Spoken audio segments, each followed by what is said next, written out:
আসসালামু আলাইকুম রহমতুল্লাহ।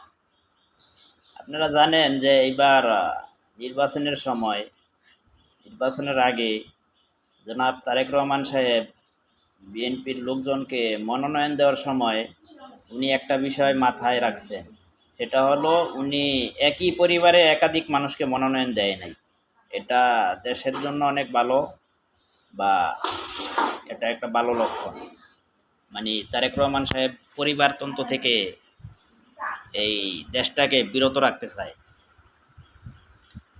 এই জন্য ওনার পিতামাতা জিয়াউর রহমান সাহেব, বেগম খালেদা জিয়ার নামে নামকরণ হোক কোনো প্রতিষ্ঠানের, দেশের কোনো স্থাপনার, এটা উনি চায় নাই।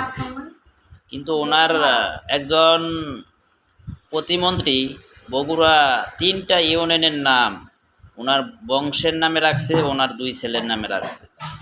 এই বিষয়টা আসলে সাধারণ জনগণ ভালোভাবে নেয় নাই, এবং প্রধানমন্ত্রীর উচিত যে এই প্রতিমন্ত্রীর মন্ত্রিত্ব থেকে অব্যাহতি দেওয়া। কারণ তারেক রহমান সাহেবের যেই নীতি আদর্শ এটা উনি অনুসরণ করেন না, তাই ওনার মন্ত্রিত্ব থাকুক এটা জনগণ চায়ও না। আশা করি এই ধরনের লোক বিএনপি থেকে বিরত থাকবে। আগামীতে কোনো কিছু করার সময় মাথায় চিন্তা করে এই কাজ করবে, যাতে বিএনপির সুনাম হয়। বিএনপির দুর্নাম হোক এটা আমরাও চাই না। ধন্যবাদ সবাইকে।